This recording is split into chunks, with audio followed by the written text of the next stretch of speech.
Number 7. Screaming skull. There's a skull that's known for making loud cries. It's kept in Burton Agnes Hall in England, and people believe it belonged to a lady named Catherine Anne Griffith. Catherine was the youngest in her family and loved exploring the property. One day while she was out walking, she was attacked by robbers who stole her things and hurt her badly. She was found and brought back to the hall but sadly died a few days later. Before she died, she asked her family to keep her skull after she passed away so they would always have a part of her. Her family agreed, but when she died, they buried her with her head still attached, thinking it was a strange request. After she was buried, strange things started happening in the house, like weird sounds and screams. To stop these strange occurrences, they decided to follow Catherine's request and keep her skull. Once they did that, the weird things stopped. But one time a maid found the skull and threw it out of a window, and the strange happenings started again. So they hid the skull in a secret place in the house to keep things calm. The lesson from this story is to respect the wishes of the deceased, because you never know if their spirit will stick around if you don't. Number 6. Letta the Doll. Have you ever noticed how all those dolls with curses on them seem to have that eerie, sinister vibe right from the get-go? It's like there's never a cursed doll that looks innocent and sweet to begin with. Let's talk about Leta. This doll's got quite the story. It's said to be around 200 years old and cursed to the core. They gave it the nickname Leta, short for its full name, Let Him Me Out of Here. Pretty clever wordplay, don't you think? Now, Leta's origins are straight out of a horror story. It was discovered under a house about 47 years ago. Can you imagine stumbling upon a creepy old doll like that? Even creepier, the person who found it still lives with it. Yeah, Leta's got its own permanent residence with its finder. The tales of Leta's haunting are enough to send shivers down your spine. People claim to have witnessed it wandering around the house all on its own, especially at night. And then there are the mysterious rearrangements of objects. Things just end up in bizarre places, as if Leta has a mischievous side to it. Some folks even swear they've seen Leta move right before their eyes, as if it's alive, but that's not all. The owner has found tiny little marks around the house, like scuff marks, but in doll size. It's like Leta's leaving its own eerie little trail wherever it goes. Legend has it that Leta was once the cherished possession of a child who tragically passed away while clutching onto it, trapping their spirit inside the doll. Can you imagine the spooky energy surrounding that? Number 5. The Golden Eagle. Let me tell you about this car. A 1964 Dodge 330 limited edition. It's got a chilling tale attached to it, one that's been whispered about for years. This car has been linked to the deaths of around 14 people, and every single one of those deaths is a tragedy, no doubt about it. Legend has it that this car started its life as a police vehicle. But what's really strange is what happened to the officers who used it. 3 of them, all assigned to this car, met tragic ends. Some took their own lives, while others were involved in horrific incidents of violence. Now, here's the kicker. All of this happened after they'd been using the car for work. Coincidence? Maybe, but it's hard to ignore the pattern. As you can imagine, word of the car's cursed reputation spread like wildfire. Eventually, it was sold off to someone else. But even then, the car couldn't shake off its dark history. During the 1980s and 1990s, it became a magnet for vandals. People couldn't resist the temptation to mess with it, maybe thinking it was all just superstition. But here's where things take a sinister turn. Those who dared to vandalize the car seemed to meet tragic fates themselves, in bizarre and freakish ways. One vandal was struck by lightning while another met his end under the wheels of an 18-wheeler, losing his head in the process. It's as if the car had a way of protecting itself, exacting its own form of twisted justice. But perhaps the most chilling tale of all is that of a young kid who dared to touch the car out of curiosity. That single touch sent him spiraling into madness, and he went on to commit unspeakable acts of violence.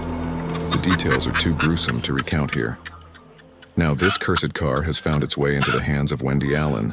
Apparently, she's in the business of collecting and decorating haunted cars. It seems like a fitting end for a vehicle with such a dark and troubled past, to be tucked away far from prying eyes. where it can't harm anyone else ever again. Number 4. The Agonyed Man. The origins of this painting remain a mystery, but it's believed to be cursed. There's a chilling rumor that the artist mixed his own blood into the oil paint and tragically took his own life after finishing it. When a woman named Mrs. Robinson received the painting from a family friend, she sensed something was terribly wrong with it. She decided to pass it on to her grandson, Sean, who still has it. Once Sean hung up the painting, strange things began to happen. The Robinson family experienced numerous eerie occurrences related to the painting, like hearing unexplained screams and groans emanating from it. They also heard doors creaking open when no one was nearby, and were startled awake by terrifying screams in the dead of night, with no apparent source.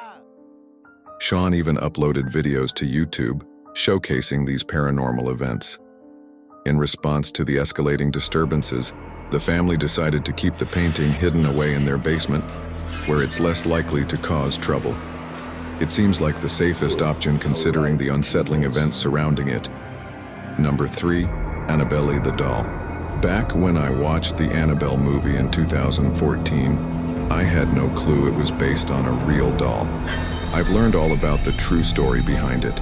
This doll now resides in the Warrens Occult Museum, which is probably where it belongs.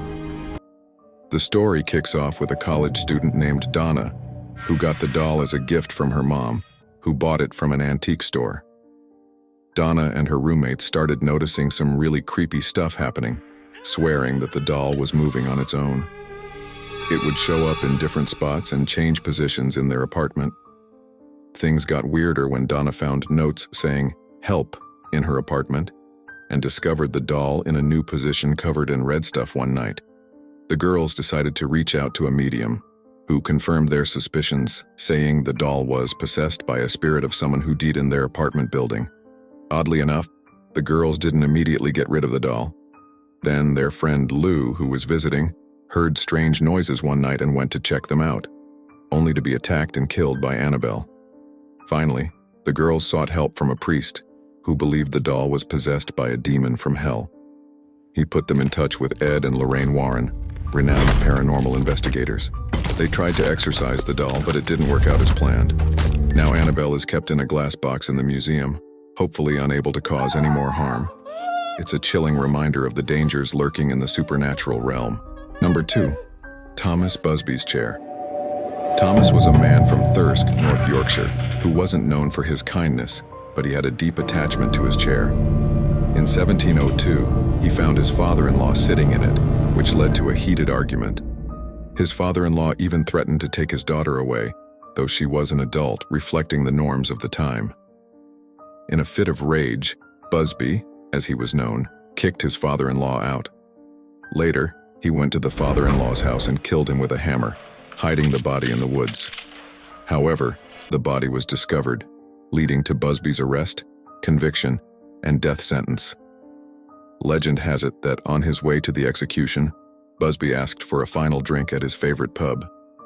As he finished his beer, he allegedly cursed anyone who dared sit in his chair, wishing them a sudden death. The chair eventually found its way to Thirsk Museum, where it became associated with tragic outcomes for those who sat in it. In 1972, to prevent further misfortune, the decision was made to hang the chair from the ceiling, ensuring no one could sit in it again.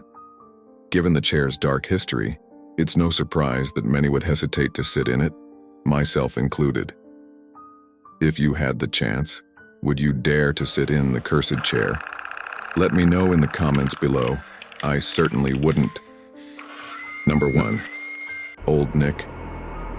Old Nick, often dubbed the Swansea Devil, has a story that traces back to the 1890s. Although he now calls the Swansea Museum his home, his origins are steeped in local legend. In the 1890s, the esteemed St. Mary's Church, located in the heart of town, underwent renovations. When a local builder was rejected for a job related to the renovations, he reacted rather drastically.